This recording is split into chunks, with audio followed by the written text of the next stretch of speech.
Esta noche en Noticias 1, para recuperar áreas protegidas de los parques naturales, militares quemaron casas de campesinos según denuncian las víctimas. Otras denuncias similares de campesinos en parques naturales se ventilaron en el Tribunal Superior de Bogotá. La policía militar borró un mural con imágenes de generales sobre falsos positivos. Y la red independiente tiene esta noche 8.000 miembros y espera llegar a 10.000 este fin de semana. Contamos con ustedes. Y está de regreso el señor de los deportes, Germán Arango. Mabel, contentos como usted están todos los hinchas del América. Por fin le ganaron a Nacional y fuera de eso clasificaron a los cuadrangulares semifinales, además con 2 golazos. Se destapó Luis Fernando Muriel con el Atalanta en Italia, marcó doblete en el empate a 3 frente a la Lazio. También marcó doblete Luis Díaz con el Porto en la Copa de Portugal. James Rodríguez jugó los 90 minutos con el Real Madrid, perdió con Mallorca, ganó el Barcelona y en consecuencia el equipo catalán es el nuevo líder de la Liga Española. Y esto trae Cristina Hurtado en Toma 1. La banda sonora de Harry Potter en la Orquesta Sinfónica Nacional y el ensamble vocal Coro un Coro. ¿Cómo? Pues de esa unión resultó una interpretación magistral. Primera feria de moda y estilo exclusiva de mujeres plus size aquí en la ciudad de Bogotá. Concha mi madre, weón. Y aquí está, esta es nuestra imagen del día. El edificio de la empresa de energía Enel, en el centro de Santiago de Chile, que desde anoche ardió frente a miles de manifestantes que salieron a las calles cuando el gobierno anunció un aumento en el precio del tiquete del metro eléctrico. 19 estaciones del transporte público fueron destruidas y aunque esta tarde el presidente Piñera echó para atrás el alza, un general chileno tiene hoy poderes especiales para reprimir las protestas, como pasaba hace 29 años. De esta historia hablaremos hoy.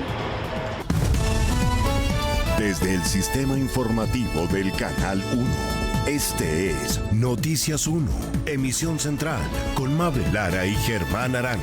¿Qué tal? Buenas noches, los saludamos, bienvenidos a las noticias del fin de semana. Antes de iniciar nuestras noticias, les cuento que en la plataforma para integrar la red independiente está interrumpido el aporte con la opción de tarjetas débito, pero funciona con tarjetas de crédito. Ahora sí. Iniciamos con el ataque a casas de campesinos en el Parque Natural de La Paya, en Putumayo, por parte de militares que llegaron en helicóptero. Patricia Uribe. Mabel, 11 de los campesinos fueron detenidos en las últimas horas, pero un juez de control de garantías los dejó en libertad. Este helicóptero del ejército es uno de los 4 Black Hawk que llegaron junto a la Policía Judicial y la Fiscalía al Parque La Paya en Putumayo para activar la Operación Artemisa, con la que el gobierno pretende recuperar las zonas naturales protegidas.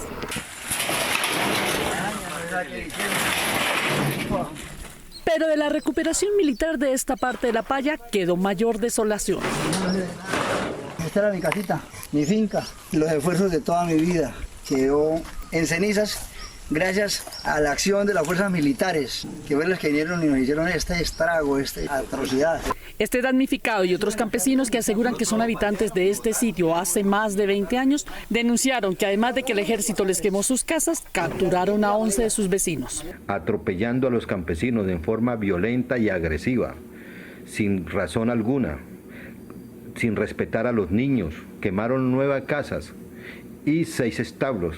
La Comisión Colombiana de Juristas, que le hace seguimiento a los reclamantes de derechos de posesión en parques naturales como víctimas del conflicto, aseguró que la respuesta a los problemas ambientales no puede ser militar. Un uso excesivo de la fuerza y de las armas en contra de un sujeto de especial protección constitucional. Se ha preferido la represión en lugar de la concertación y en el camino se han desconocido derechos fundamentales como el debido proceso. Los animalitos están ahí a la deriva de mi Dios. Los labriegos dicen que no atentan contra el medio ambiente y que son habitantes con derechos de años de posesión de las tierras. Todavía está ardiendo estos troncos secos. Nosotros lo que hemos dedicado es a actividades agropecuarias. No cultivamos coca ni minería. Hoy un juez de garantías de Florencia, Caquetá, dejó en libertad a los 11 detenidos. Ellos esperan que les devuelvan sus derechos y sus escasos bienes. Ya no somos desplazados por la violencia, somos desplazados por el mismo Estado, por el mismo gobierno. En otras partes en donde el gobierno ha activado la Operación Artemisa de recuperación de parques, también ha habido quejas de los habitantes. Y este tipo de operaciones fue anunciado por el presidente Duque en abril pasado para recuperar zonas ocupadas de los parques. La llamó campaña Artemisa. Juan Fernando Barón. Mabel, en otras 2 operaciones también han capturado campesinos que se quejan del maltrato. En cambio, no se ha reportado la captura de narcos, de mineros ilegales ni contrabandistas de madera. Es una campaña que busca enfrentar el crimen de la deforestación que ha venido afectando a nuestro país. El 28 de abril de este año, desde la serranía del Chiribiquete, el presidente Iván Duque lanzó la campaña Artemisa, con la cual pretende derrotar la deforestación de los parques naturales. Ese día, el mandatario anunció la captura de 9 personas que, según él, estaban cometiendo delitos ambientales en esa reserva.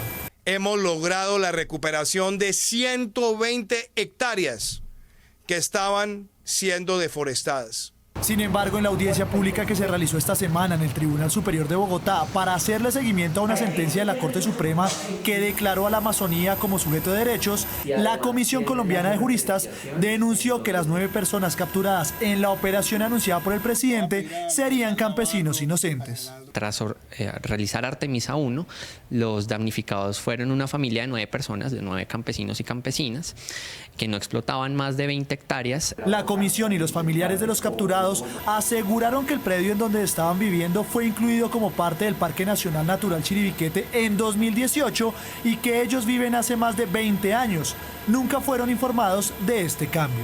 Pero la presencia de estas personas en esos predios data de hace 20 años. Estas personas nunca fueron llamados le hicieron un llamado de atención a decirles que están en un área protegida y ellos no estaban haciendo ningún mal. La comisión también denunció que las autoridades aprovecharon el bajo nivel de escolaridad de los campesinos para convencerlos de declararse culpables. Aceptaron cargos ante el juez promiscuo de San José del Guaviare y se les impuso una medida de aseguramiento no privativa de la libertad consistente en la prohibición de regresar al predio. En octubre del año pasado se había llevado a cabo otro operativo militar en el Parque Natural Los Picachos, en el que la Fiscalía capturó a 5 personas. Las organizaciones sociales de la zona manifestaron que el gobierno persigue a campesinos inocentes en vez de buscar a las bandas criminales, estas sí culpables de la deforestación para implantar cultivos ilegales o ejecutar actividades de minería ilegal. Un mural creado por artistas de Bogotá sobre los falsos positivos frente a la Escuela de Cadetes del Ejército fue borrado por un pelotón de la Policía Militar antes de que pudiera ser terminado. Miguel Ángel Peñaranda. Mabel, frente a la presencia armada de quienes pretendían borrar su obra, los artistas solo se limitaron a grabar la acción de los uniformados. Un pelotón armado del Ejército fue designado para custodiar esta pared blanca en la calle 80 con carrera 30 diagonal a la Escuela Militar de Cadetes José María Córdoba de Bogotá.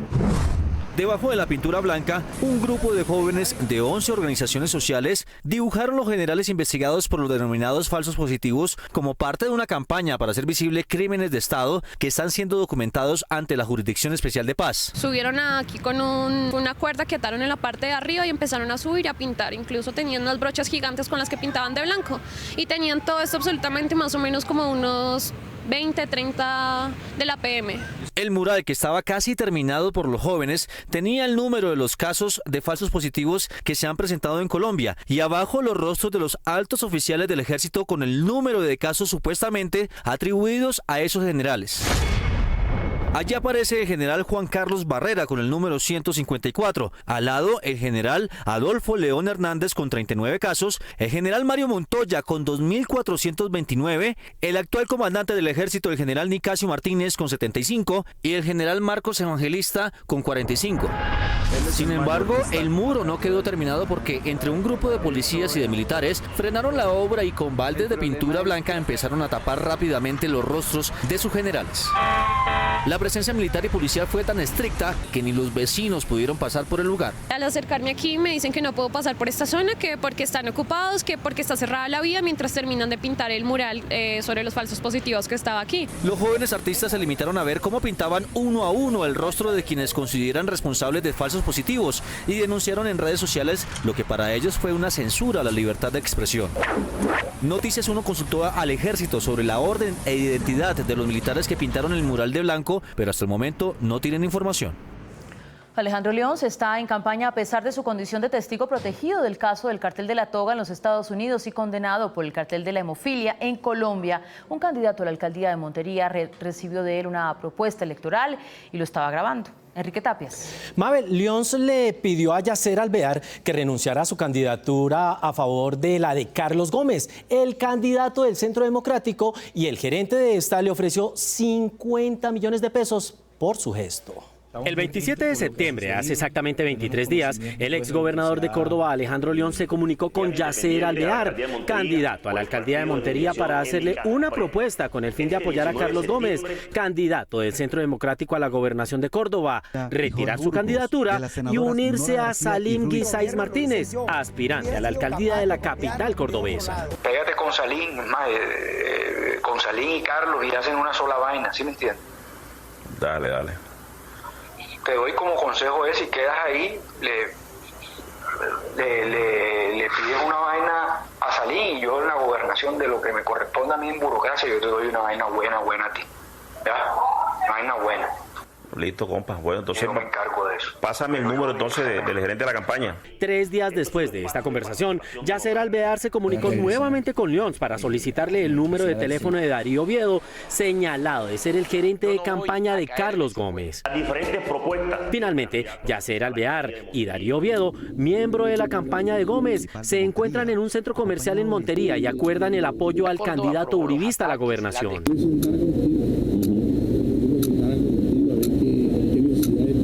En la reunión se acuerda del valor para apoyar al candidato del uribismo a la gobernación. Pero por la cercanía de Alejandro y por el acompañamiento de Alejandro y porque Alejandro y yo somos compadres, y por los compromisos post-campaña, que son los más importantes, ¿sí me entienden?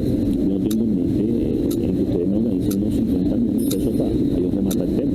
Sí, con eso yo comienzo la reunión. También se determinó la forma en que Yacer Alvear haría el anuncio de su apoyo a Carlos Gómez. Digamos la noticia por la foto o la video donde he tomado la decisión de acompañar a Carlos Gómez, he reflexionado, la gente me ha pedido.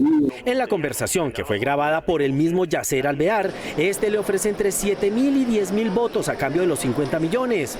En estas fotografías se puede ver a Darío Oviedo acompañando al candidato Carlos Gómez en su campaña política. Y en nuestra sección, a pesar de todo se eligen, hoy está la historia de un candidato que volvió a salir con el cuento de que por la forma como voten sus padres, los niños pueden volverse homosexuales. Iván Serrano. Mabel, la propaganda negra es protagonista en las campañas de Risaralda y Choachí. Y en una Cundinamarca lo que circula son mercados.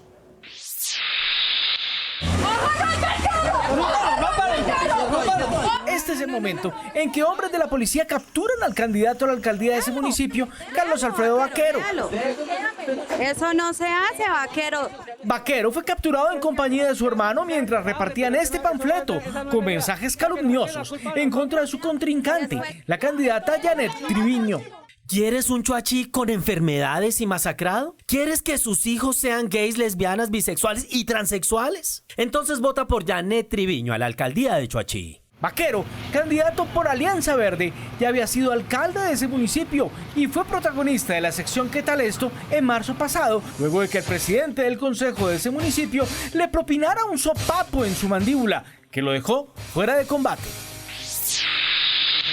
En Pereira, 3 sujetos fueron capturados en la madrugada cuando distribuían un impreso con información calumniosa en contra de algunas candidaturas. La denuncia fue hecha por el candidato a la gobernación de Risaralda, Víctor Manuel Tamayo, en una reunión del Comité de Garantías Electorales en donde aseguró que han intentado asociarlo con grupos fuera de la ley. Entonces hacen aparecer a Víctor Manuel Tamayo como si fuera un paramilitar, como si fuera una persona que estuviese patrocinando grupos armados al margen de la ley. Las denuncias de propaganda negra en Risaralda fueron ratificadas por la Defensoría del Pueblo. Es lamentable que se acudan a calumnias, a supuestas calumnias, persecuciones. Todas estas prácticas.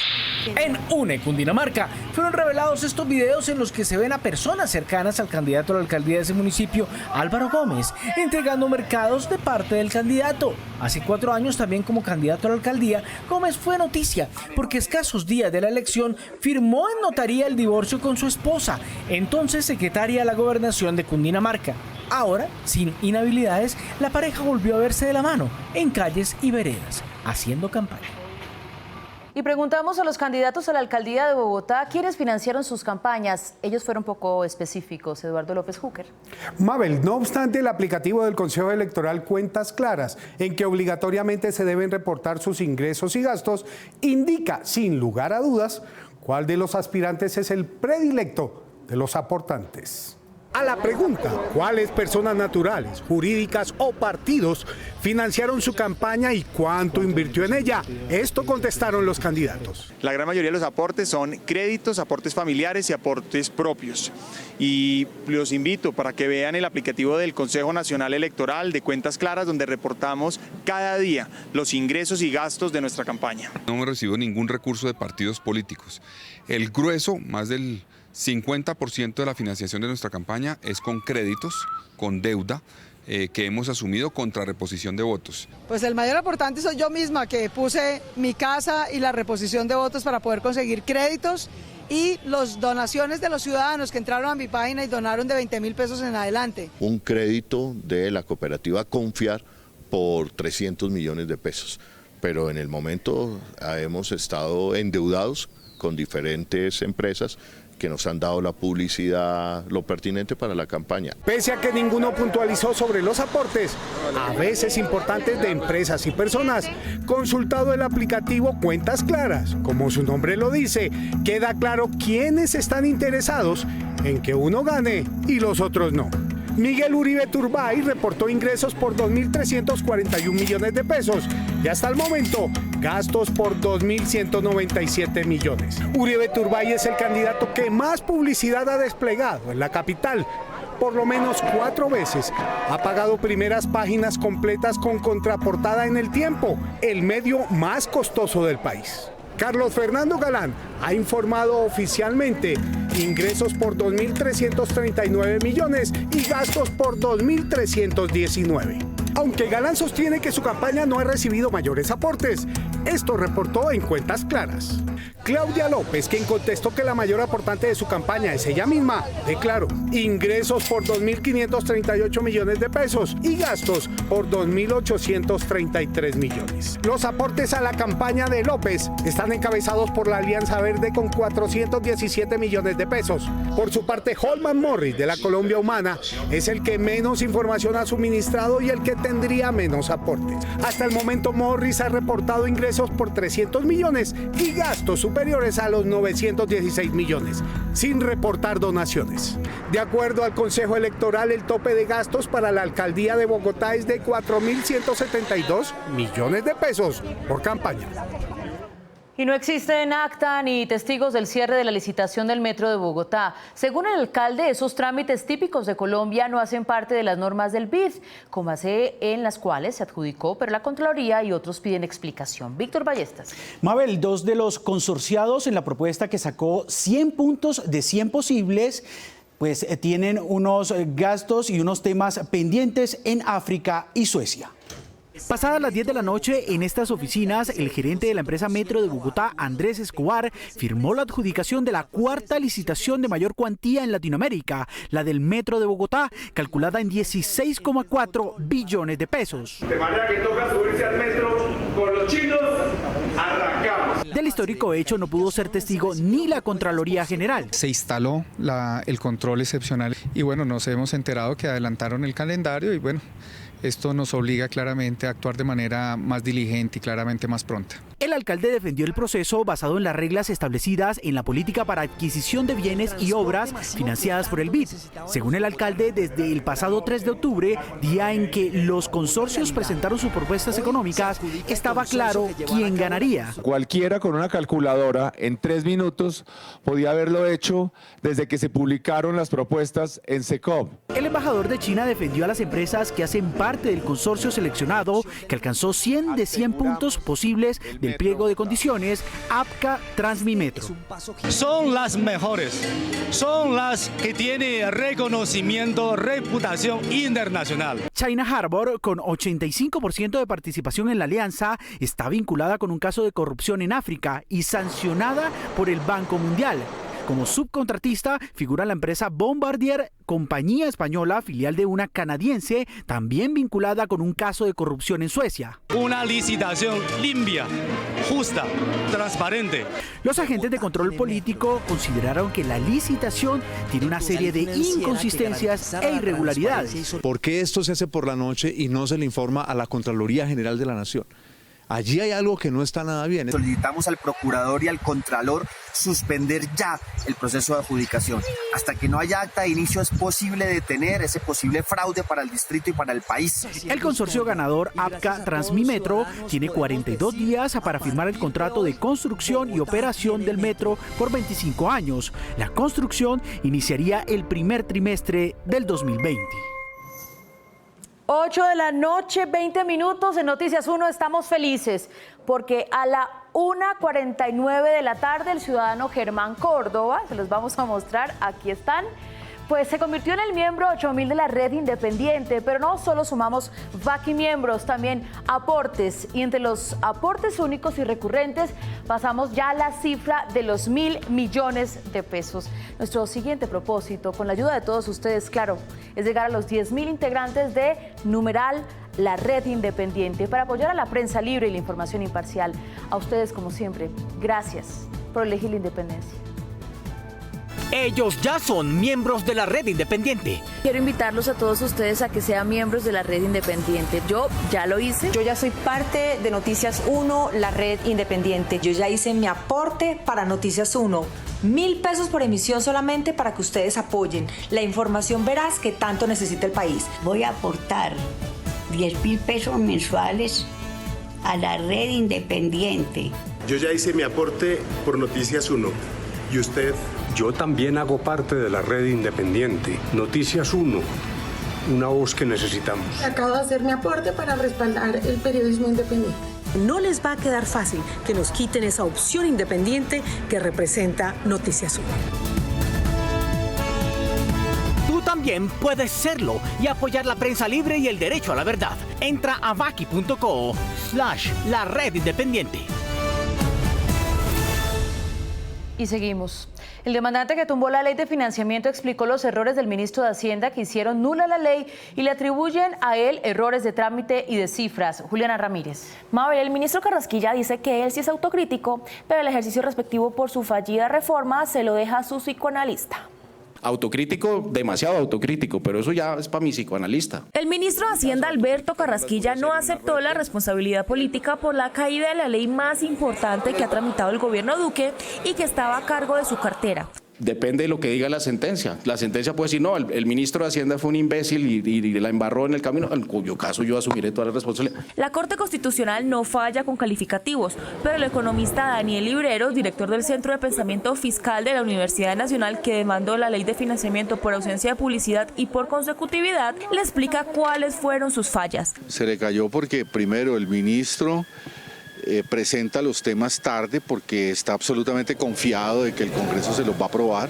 Segundo, porque hay un Congreso que le aprueba lo que sea y se confían en unas mayorías y violan todos los procedimientos de legitimidad tributaria y de representación, y eso los lleva a cometer este tipo de errores. Lo que en realidad parece un procedimiento básico, el Congreso puso en jaque un recaudo por 7,5 billones de pesos y exenciones para el sector privado por 9,5 billones de pesos, cifras que algunos analistas califican como una reforma regresiva. La demanda tenía un sentido de abrir un debate en la academia y en la ciudadanía para que de verdad los temas fiscales sean discutidos con seriedad, porque tenemos el problema de que la ciudadanía no participa, no se informa, y eso hace que todo se convierta en lo fiscal en una agenda secreta entre el gobierno y el Congreso. El economista también refutó los beneficios económicos que, según el ministro Carrasquilla, trajo la cuestionada ley. El gran rebote que ha tenido la economía, el buen comportamiento que está teniendo en todos los indicadores, y eso justifica nuestra convicción de que esta es una ley que ha sido muy buena para la economía de este país. Hay un crecimiento del desempleo en el último periodo bastante grande. El crecimiento manufacturero el mes de agosto fue negativo. Todos los indicadores muestran absolutamente lo contrario. Finalmente, las anunciadas consecuencias catastróficas si se caía la ley de financiamiento nunca se vieron. Sin embargo, el demandante de esta ley asegura que este antecedente podría dar pie para que pase lo mismo con la nueva ley del Plan Nacional de Desarrollo, también tramitada por el ministro Carrasquilla en el Congreso. Miguel Caballero, el empresario colombiano famoso por diseñar ropa antibalas de alta gama, es el nuevo proveedor de cascos para el Ejército Nacional, a pesar de las objeciones de los demás licitantes. las licitaciones se han vuelto una cacería de brujas. El Ejército Nacional adelantó un proceso de licitación por 18.900 millones de pesos para la compra de cascos y chalecos para los militares que están en combate. En esta, oferentes sintieron que no había garantías durante la única audiencia de observaciones que hizo el Ejército. Que no lo cierre a Productor Nacional. Ahí no hay pluralidad de oferentes. En un proceso de adquisición del año anterior se presentó una presunta falsedad en documentos presentados por la empresa Miguel Caballero. Eso no es cierto. Presunta, doctora. El Ejército solicitó el registro de Productor Nacional, requisito que solo tenía un oferente, Miguel Caballero, empresario que licita hace 28 años. Nosotros somos productores de acuerdo a la reglamentación de valor agregado, en las cuales de los 17 pasos cumplimos con 16 pasos. El paso de los 16 pasos son 220 minutos. Eso le da la generación de 16 empleos por casco, por cada casco. Y de esa manera aportamos al valor agregado nacional. No obstante, el documento presentado por la empresa Miguel Caballero fue este, y el cual dice que efectivamente es productor nacional, pero en el caso de cascos militares, estos son 100% importados. Se haga una real verificación de que realmente el elemento sí se produce tanto para el casco como para el chaleco. Durante la audiencia presidida por el coronel Rubén Darío Camelo, todos los participantes coincidieron que el único que podía y tenía los requisitos para cumplir era la empresa de Miguel Caballero. No conozco absolutamente a nadie de contratación del Ejército, ni conozco a sus directivas. El Ejército dio respuesta a los cuestionamientos de los oferentes y 3 semanas después adjudicó el contrato a Miguel Caballero, empresa que entregará el 16 de diciembre más de 4.000 chalecos antibalas y 6.500 cascos blindados para uso exclusivo del Ejército. La marca País de Colombia no valía nada hace 5 años, pero ahora es la 41 del mundo, lo que indican los indicadores. La firma inglesa Brand Finance estima cada año el valor de la marca País de los 100 primeros. En su más reciente evaluación le otorgó el primer puesto a Estados Unidos, a cuya marca le da un valor de 25.900 billones de dólares. En el puesto 14 está México, en el 37 Argentina, en el 38 Chile y en el 41 Colombia. Esto indica que La Paz nos metió en el mercado internacional. Esto es lo que indican los indicadores. El exfiscal Eduardo Montealegre convocado a testificar en el caso Uribe por la Corte Suprema, le pidió a esta ordenar una investigación a Julián Quintana en manos de quien como director del CTI se perdieron pruebas claves. Guillermo Gómez. Mabel, él explicó también que no fue el impulsor de las investigaciones al senador y expresidente porque cuando llegó a la Fiscalía ya estaban recogidos varios testimonios sobre Uribe.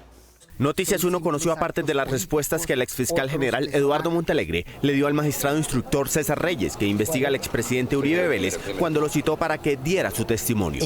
Montealegre, en presencia de los abogados de Uribe Vélez y de la procuradora del caso, solicitó investigar a quien fuera de su círculo y su director del CTI, Dani Julián Quintana. Lo que no saben es que Montealegre dejó entrever que unas grabaciones legales ordenadas por la Corte, que al parecer eran relevantes para probar la manipulación de testigos del procesado y de uno de sus abogados, se perdieron cuando estaban a cargo de la oficina de Quintana, responsable de las salas de interceptaciones. Ellos no pueden tomarse la justicia por sus propias manos. En su testimonio ante la Corte, el pasado 1 de octubre, Montealegre habría dicho que la familia Uribe Vélez estuvo ligada a personas señaladas de pertenecer al narcotráfico. Luego, hizo referencia al grupo paramilitar Los 12 Apóstoles, advirtiendo que en la Fiscalía hay prueba de que hubo intimidación a testigos para desviar ese caso. Conté todo con pelos y señales.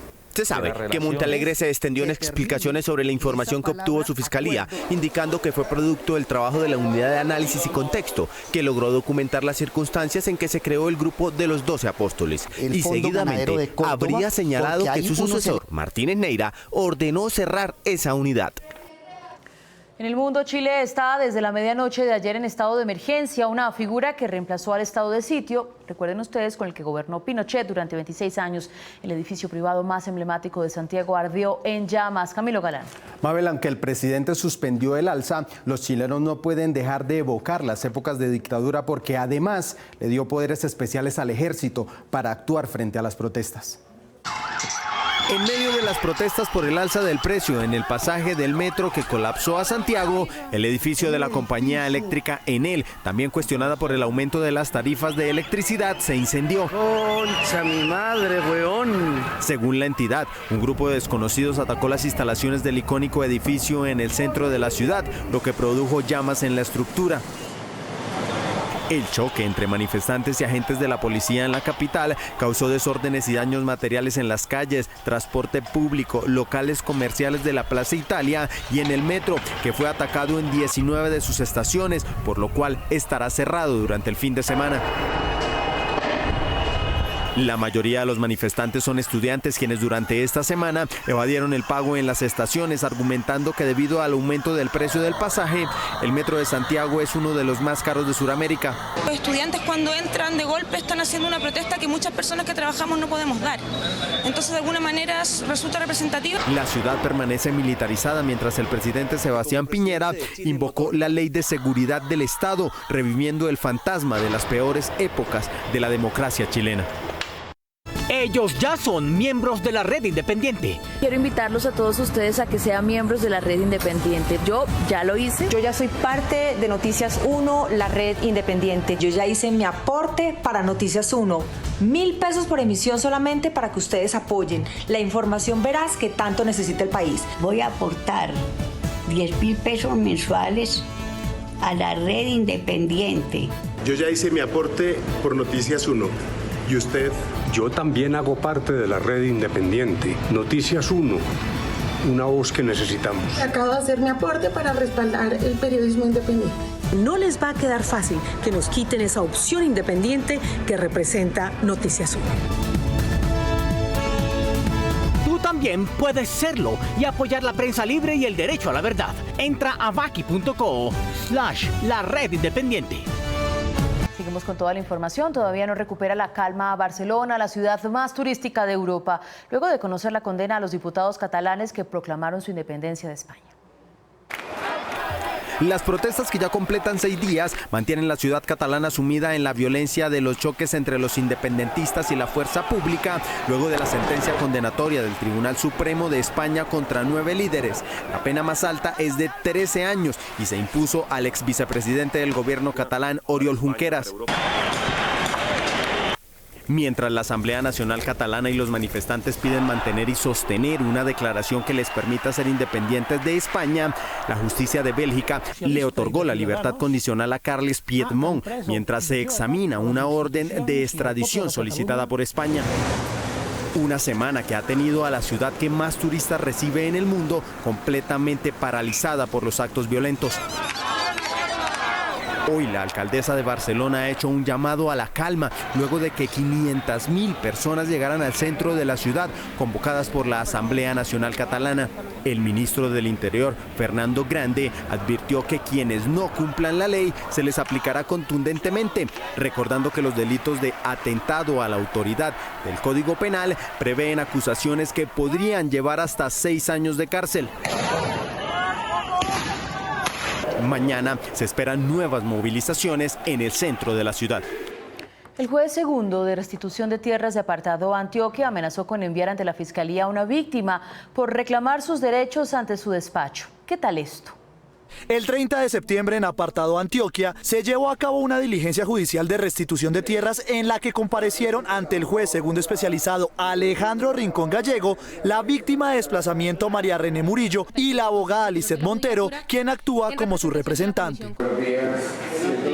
Inició la audiencia recordándole a la víctima que es un proceso judicial y no administrativo, por lo que su testimonio está bajo la gravedad de juramento. Si usted no dice la verdad, puede ser condenada de 6 a 12 años de cárcel. Después de esta advertencia, el juez Gallego le preguntó a la víctima por qué estaba solicitando la restitución de un predio de una finca bananera. ¿Por qué es solicitante usted del predio Guatiná, ubicado en la vereda Veracruz, en la actualidad es fincas bananeras? Porque me siento con derecho porque soy socia ya. La respuesta de la víctima ofuscó al juez. A ver, para un momentico.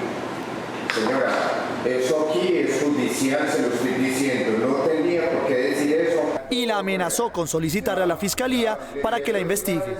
Quiero que vuelva a responder, o si no, compuso ya a la fiscalía lo de ella. Aunque la abogada Montero le solicitó al juez reformular la pregunta. No entiendo su observación en qué sentido. O sea, yo le solicito... El togado la interrumpió asegurando que en el Urabá nunca se han presentado despojo de predios. Solamente en Colombia hay 4 departamentos donde están bien, el resto no. Niega la existencia del conflicto armado en esa zona y la existencia de una violencia ejercida especialmente por grupos paramilitares. Posteriormente, el juez insistió en su pregunta. ¿Por qué quiere que le restituyan ese predio cuando son fincas bananeras de trabajadores de toda la zona? La representante de la víctima objetó el sentido de la pregunta. Señoría, yo objeto la forma en la que usted formula la pregunta. No puede objetar. Aquí simplemente está con un juez. También la tiró usted a la fiscalía, señora abogada. Y volvió a amenazar a la víctima. Y la señora no es capaz de responderme eso, no le hago más preguntas y la saco y la tiro a la fiscalía. Pues yo nunca me he visto en estos procesos. A ver, señora, usted no tiene por qué hablar. Usted tiene que responder a las preguntas que se le hagan. Después de que la defensa de la víctima solicitara suspender la audiencia al considerar que el juez estaba revictimizando a su cliente, este le preguntó a su asistente si estaba grabando la diligencia, lo que sorprendió a la procuradora presente. No tiene que grabar, es que tiene que grabar. Esta audiencia tiene que ser grabada, doctor. Ante la protesta de la procuradora, el juez también la amenazó con la fiscalía. Oiga. Problema, doctor, que me mande a la fiscalía. Yo soy veedora y procuro velar por los derechos de las personas. Posteriormente, el juez propuso volver a comenzar la audiencia. Hagamos una cosa aquí con la señora.